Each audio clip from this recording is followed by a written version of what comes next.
आम्ही म्हणजे तुम्ही आम्ही सारे जना पोट आहे तोंड आहे जीभ आहे सोस आहे चमचमीत गाण्याचा ते आम्ही सारे खवय्ये आम्ही सारे खवय्ये सारे खवय्ये आम्ही सारे खवय्ये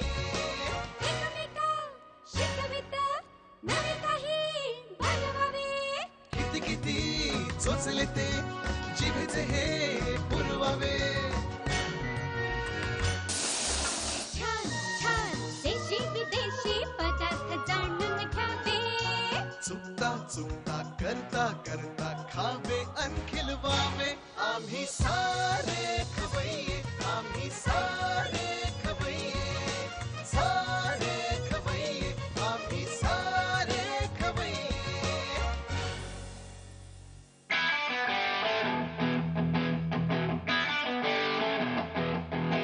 नमस्कार, मी राणी गुणाजी आम्ही सारे खवय्येमध्ये तुमचं स्वागत करते. आपण खवय्येगिरी करायला आलेलो आहोत पुण्यामध्ये. पुण्याचं नाव घेतलं ना की आपल्या डोळ्यासमोर काही ठराविक पदार्थ उभे राहतात आणि त्यातला एक प्रमुख पदार्थ म्हणजे बाकरवडी. आमच्या कार्यक्रमात आज आम्ही तुम्हाला ही बाकरवडी दाखवणार आहोत. पण ही कुठची गृहिणी आपल्याला दाखवणार नाहीये, तर ती आता बाकरवडी आपण कशी बघतोय, कोण दाखवतंय ते बघूया. चला.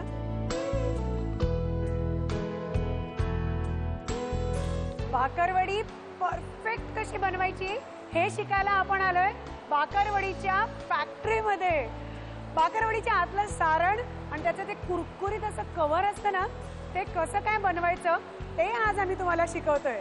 तर आता ते आपल्याला कोण शिकवतंय, त्याची गुपितं कशी काय जाणून घ्यायची आहेत ते बघूया. चला.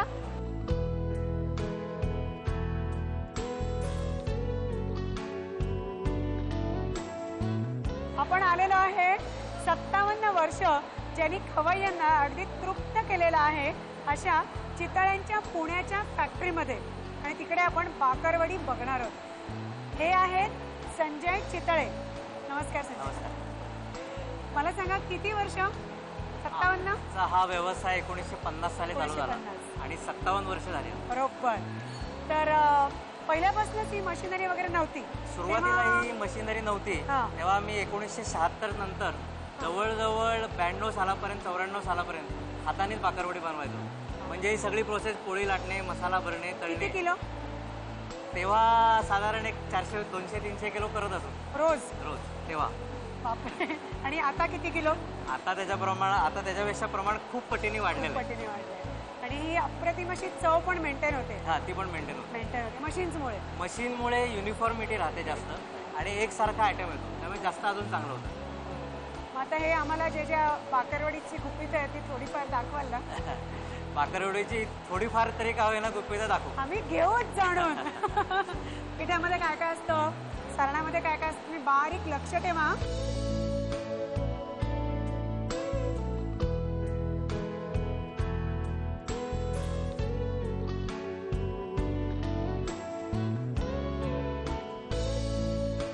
काय सगळ्यात पहिली प्रोसेस काय? सगळ्यात पहिली प्रोसेस ही आमचं जे बाकरवडीचं कव्हर असतं हां, त्याचं जो मैदा मिक्सिंग असतो तिथपासून चालू होते. म्हणजे हा मैदा मिक्स करायची प्रोसेस ही सगळ्यात पहिली प्रोसेस. हे पीठ अंदाजे 50 किलो ॲट अ टाइम या मशीनमध्ये मिक्स केलं जातं. पण ह्याच्यात काय काय आहे? मैदा आणि मैदा, मोहन आणि पाणी. बस बस एवढंच. नक्की ना? दुसरं काही नाही. ओके, ठीक आहे. आणि याच्या पुढे सारणाचे पण सांगा काय असेल ते बघूया ते पण. हो, चालेल ना. आता हे जे आहे हां, बाकरवडीमध्ये आज जो आपण मसाला भरतो हां. ते मिक्स करायचं मशीन. अतिशय महत्वाची गोष्ट. पीठ. हा सर्व मसाला हां. अशा पद्धतीने मिक्स होतो आणि मग तो मेन मशीनला फीड केला जातो. पण ह्याच्यात काय काय आहे सांगा. ते नाही सांगू. असं नाही करायचं. थोडंसं तरी सांगायला पाहिजे की नको. याच्यात बेसिकली शेव, कोथिंबीर, मिरची आणि बाकी सर्व मसाला, गरम मसाला वगैरे. गरम मसाला आणि बाकी इतरही मसाला असतो. चाट मसाला. हा, सगळं याच्यात मिक्स केलेलं असतं. बरं, ठीक आहे. तर ते त्या प्रमाणामध्ये हा, त्याच्यामध्ये त्या प्रमाण ठरलेलं हां. आहे. ते वजन करून ह्याच्यात टाकलेलं असतं, त्यामुळे अच्छा. चव कायम एक राहते. बरोबर. मग ही हे सगळ्यात आमचं- महत्वाची गोष्ट आहे. सिक्रेट. नाही, प्रत्येक व्यवसायाचं ते सिक्रेट असतं. अच्छा, हे सारणाचं तुम्ही मिक्सिंग बघितलं, ह्याच्या पुढे ते शिकूया. चालेल. तेही बघूया.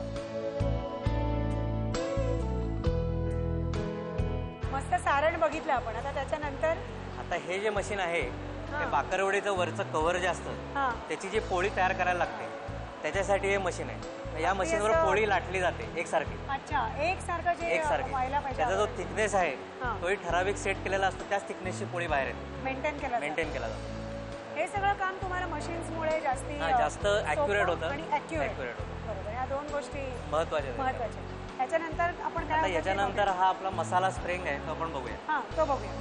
बाकरवडीचा मसाला हा खाली लाटलेल्या पोळीवर हा. इथे एकसारखा पसरला जातो हा. आणि हेच या मशीनचं वैशिष्ट्य आहे. ओके त्याच्यामुळे त्याचे कंपार्टमेंट्स त्याला हो, बरोबर. परफेक्ट येतात. आणि हे जे 4 भाग केलेले आहेत पोळीचे हा. ते पुढे रोल होतात आणि अच्छा. मग बाकरवडी पुढे बाहेर येते.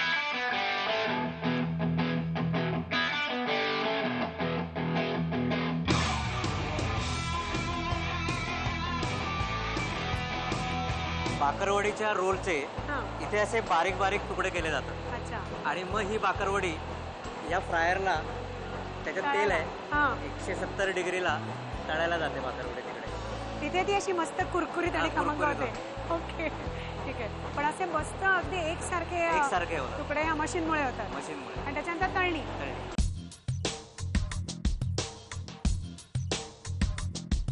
आपल्या सगळ्यांना संजय साहेबांचे आभार मानायला पाहिजेत कारण ही खमंग आणि चटपटीत अशी बाकरवडी त्यांनी आज आपल्याला दाखवली. थँक्यू. माझे आजोबा हा श्री भास्कर गणेश चितळे यांनी ही संस्था स्थापन केली हा आणि त्याच्यानंतर माझे काका श्री भाऊसाहेब चितळे आणि माझे वडील राजाभाऊ चितळे यांचं मार्गदर्शन अजूनही आम्हाला या सगळ्या प्रोजेक्टमध्ये आम्हाला सर्व भावंडांना लाभत आहे. त्यामुळेच ही व्यवस्थित फॅक्टरी चालू आहे. जी टीव्हीच्या प्रेमापोटी आम्ही फॅक्टरी दाखवायचं कबूल केलं. नाही तर आत्तापर्यंत ही मशिनरी चालू झाल्यापासून इतक्या वर्षात आम्ही कुणालाही फॅक्टरी दाखवलेली नाही. Thank you very much. Zee Marathi त्याच्यासाठी तुमचं कायम ऋणी राहील. झी मराठी आणि आमची ही आम्ही सारे खवय्येची टीम. तर आता अजून एक थोडंसं ऋण हवं आहे. पोटभर बाकरवडी पाहिजे. जरूर जरूर इथे सगळं आहेच. आहेच डायरेक्ट अशी अक्की गरम आहे. नाही ही खाता येईल तुम्हाला. ही खाता येईल ना? ही खाता येईल. टोपलीभर मला आता ही बाकरवडी खायची आहे. तर एक छोटासा ब्रेक घेऊया. एक छोटासा ब्रेक. पुणेरी पदार्थांचा आस्वाद तर आपण घेतला पण आता पुणेरी पाहुणचार बाकी आहे. तो घ्यायला जाऊया. चला. आपण आलोय पुण्याच्या बिब्बेवाडी या परिसरामध्ये. इथे आपण आलोय अनिता देशपांडे या आपल्या सुगरण मैत्रिणीच्या घरी आणि ते आपल्याला दाखवत आहेत पोळ्यांचे 2 प्रकार. एक प्रकार आहे गोडाचा आणि एक तिखटाचा. नमस्कार मावशी. नमस्कार. आम्ही सारे खवय्येमध्ये तुमचं स्वागत. धन्यवाद. खूप बरं वाटलं आम्हाला पुण्याला येऊन. बरं मला सांगा की काय करता तुम्ही? घरी असता का जॉब वगैरे? हो मी मागच्या वर्षी रिटायर झाले. हा. मी VIT ला इंग्लिश मीडियमच्या शाळेत टीचर होते. घरी कोण कोण आहे सांगा. आणि मला 2 मुलगे आहेत. हम्म. एक मुलगा अमेरिकेत असतो, हा. तो सॉफ्टवेअर मध्ये आहे. हा. आणि मोठा मुलगा आर्मी मध्ये लेफ्टनंट कर्नल आहे. बापरे. ओके. मग आता हे येऊन जाऊन जे असतात मुलगा सून नातवंड त्यांना काय काय खाऊ घालता? आजचे 2 पदार्थ खायला घालता की नाही? हो अगदी. आजच्या पदार्थांची तयारी झाली आहे ना? अगदी झाली. बघूया आपण काय काय तयारी झाली हो, होते. चालेल. म्हणजे आपल्याला लगेच सुरू करता येईल. हो हा तयार. हाय. Hello welcome. थँक्यू. जोरदार चालली तयारी. बरं सासूबाईंनी सांगितलंय सुनबाई नीट काम करते की नाही बघा. ते बघायला आलोय आम्ही. हे काय काम चालू आहे. हा. दोन्ही याची तयारी झालेली आहे. हा. खोबऱ्याच्या पोळीची तयारी झालेली आहे आणि वाटल्या डाळीच्या पोळीची तयारी. ओके. तू पण मदत केली? हो. Shivangi nice name. ओके ठीक आहे. आता करूया मग आपण. हो सुरू हा? चालेल. पटकन करू. सगळ्यात पहिला पदार्थ कुठचा विचारूया मावशीना? मावशी खोबऱ्याच्या पोळ्या करणार आहोत आपण आता. खोबऱ्याच्या गोड पोळ्या. गोड पोळ्या. हा हा हा. बरं साहित्य बघूया काय काय. हो हा बारीक रवा आहे. हा गुळ आहे. मैदा आणि कणिक भिजवून ठेवलेली आहे अर्धा तास आधी. हा. हे खोबरं आहे. हा. खसखसीची पूड आहे आणि ही वेलचीची पावडर आहे आणि पोळी भाजायला तेल. अच्छा. आणि ही कणिक आहे कोरडी पोळ्या लाटायला लाटण्यासाठी. Okay okay. साहित्य कळलं ना तुम्हाला काय काय घेतलं ते? आता करूया. काय करायचं आधी? आधी खोबरं घ्यावं लागेल. खोबरं. ओलं खोबरं आपण घेतलेलं आहे. तर असं काही प्रमाण आहे मावशी ठराविक? हे 2 वाट्या आणि ही 1 वाटी. आता ह्या वाटीने 2 वाट्या निम्म प्रमाण. ठीक. आता त्यात गुळ किंवा साखर असं दोन्हीपैकी काहीही घालता येतं. दोन्हीपैकी काही. हा आज आपण गुळ घालणार आहोत. आपण खोबऱ्याच्या बरोबर अर्धा गुळ घेतो. हो निम्म्याने गुळ घेतलेला आहे. आता याचं सारण करायचंय. ओके, गुळाच्या पाकामध्ये अर्थातच खोबरं पूर्ण शिजलं जाणार. शिजलं जाणार आहे. आता काही वेळाने गूळ विरघळेल आणि मग ते शिजायला लागेल. हा, पूर्ण सारण आपण करून घेऊया आता मंद गॅसवर चांगलं. शिजत आलं की मग त्याच्यामध्ये खसखसीची पूड, वेलचीची पावडर, हा ठीक. आणि मग गॅस बंद केल्यावर रवा घालायचा. ओके, आणि रवा तुम्ही बारीक रवा आहे, रवा घेतलाय तो 2 चमचे घालून हे झाकून ठेवायचं. अच्छा, आणि आणि त्याच्यात उमलेल. असं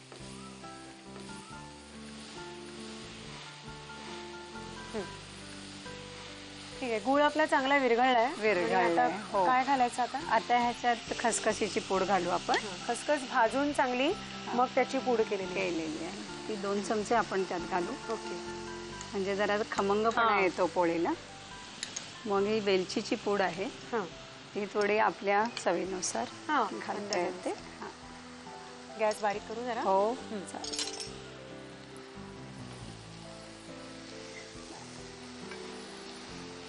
आणि ह्याच्यावरती आता रवा घालायचा. रवा घालायचा आणि हे झाकून ठेवून द्यायचं. रवा.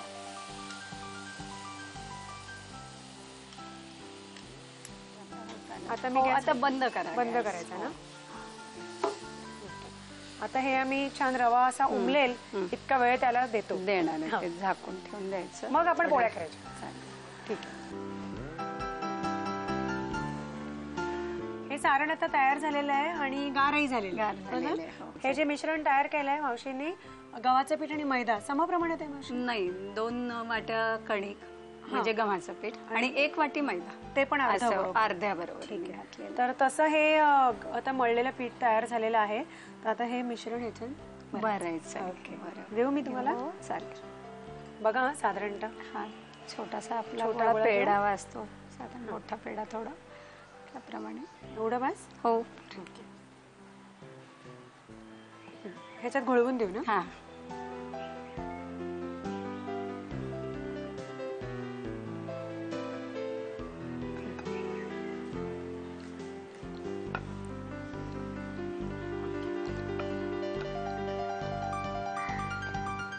आपण एकीकडे तवा तापत ठेवलाय.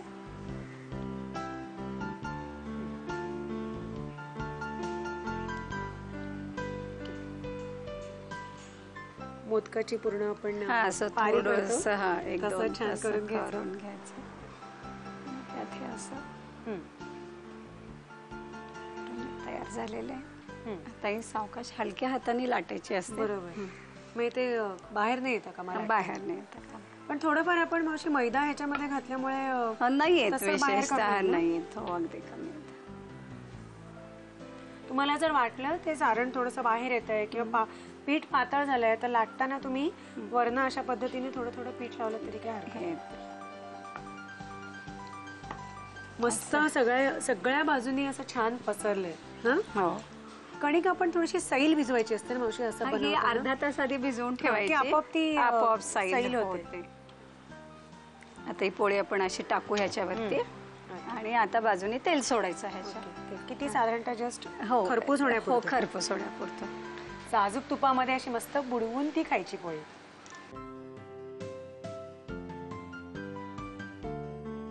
आता हे उलटूया आपण.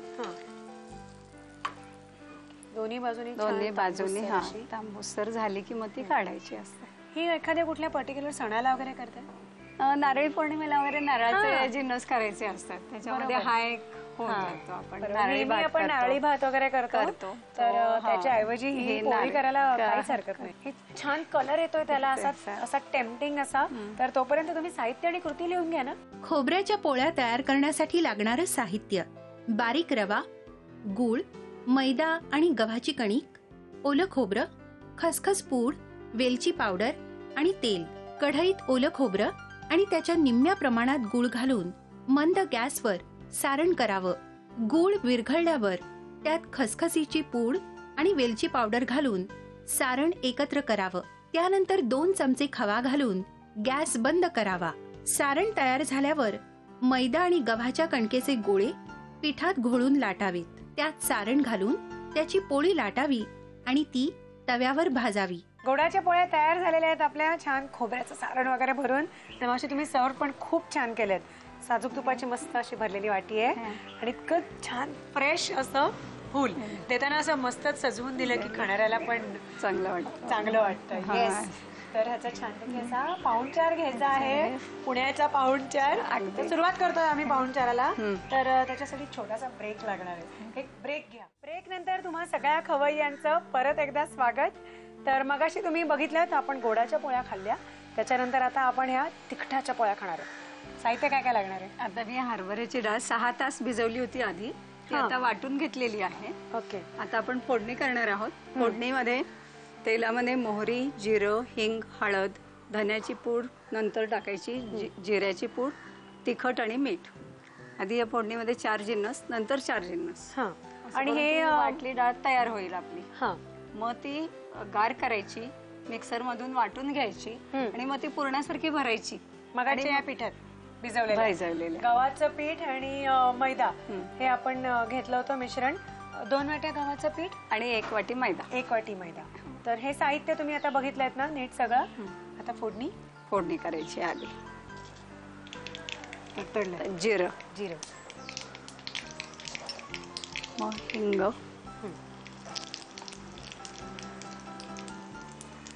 आणि मग हळद,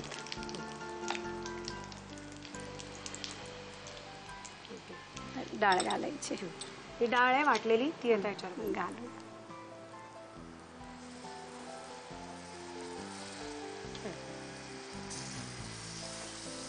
ती आता परतून घ्यायची मावशी? हो, चांगली परतून घ्यायची. खूप परतावी लागते. कोरडी करणार तुम्ही? कोरडी करायची, कारण ते सारण व्यवस्थित आतमध्ये व्हायला पाहिजे आणि ती खमंग लागते मग कोरडी केल्यावर. आता आपण मीठ घालू, तिखट, मीठ, धन्या जिऱ्याची पूड. ही जिऱ्याची पावडर आहे ना? हो. ही किती मावशी साधारणतः? एवढी 2 चमचे घाला. अच्छा. म्हणजे खमंगपणा येतो चांगला.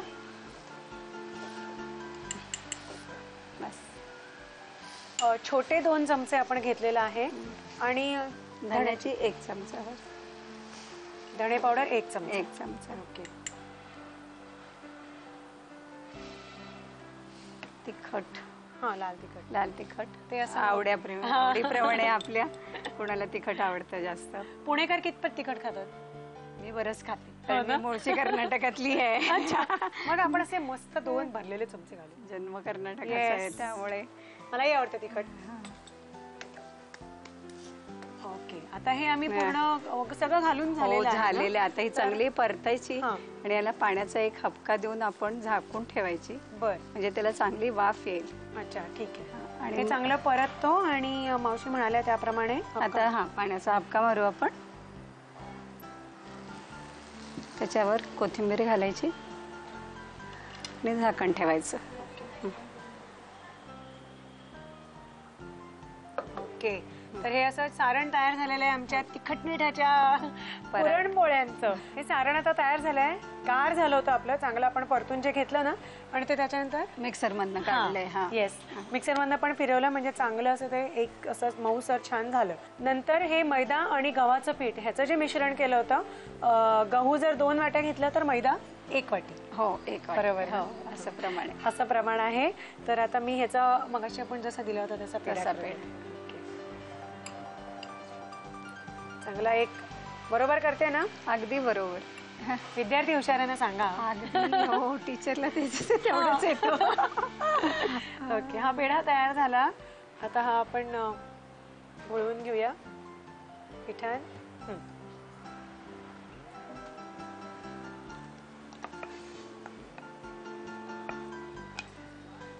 आता ह्याच्यामध्ये हे भरायचं, सारण भरायचं. असंच मगाशी आपण केलं तसं 2-3.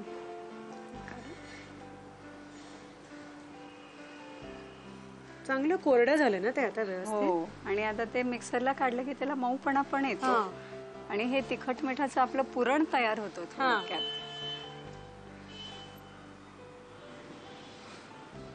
आणि आता अशी ही हलक्या हाताने लाटायची. बरोबर.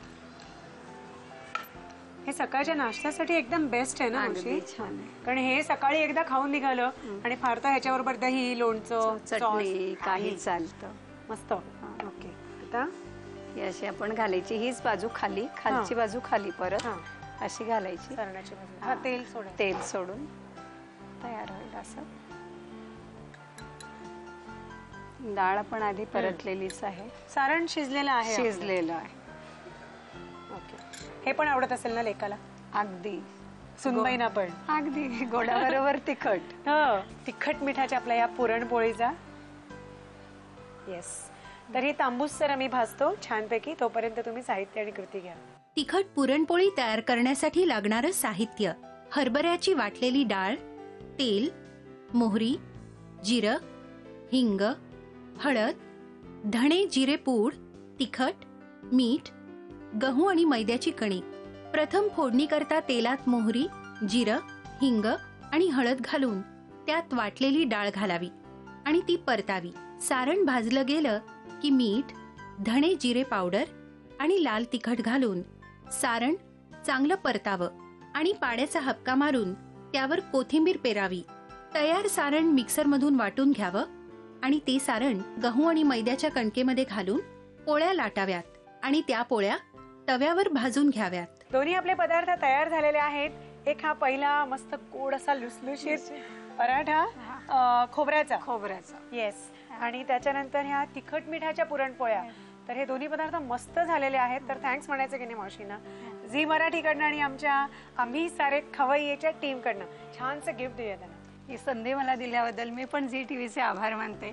थँक्यू. पुण्याचा पाहुणचार मस्त होता की नाही? पण हा पाहुणचार काय फक्त इथेच थांबणार नाहीये. ही तर आमच्या पाहुणचाराची सुरुवात आहे. तर हा एपिसोड आज इथेच थांबवूया आणि परत भेटूया उद्या पुण्यामध्येच. तोपर्यंत निरोप घेते. नमस्कार. नव्या नव्या चवी ढवी विचल्या ह्या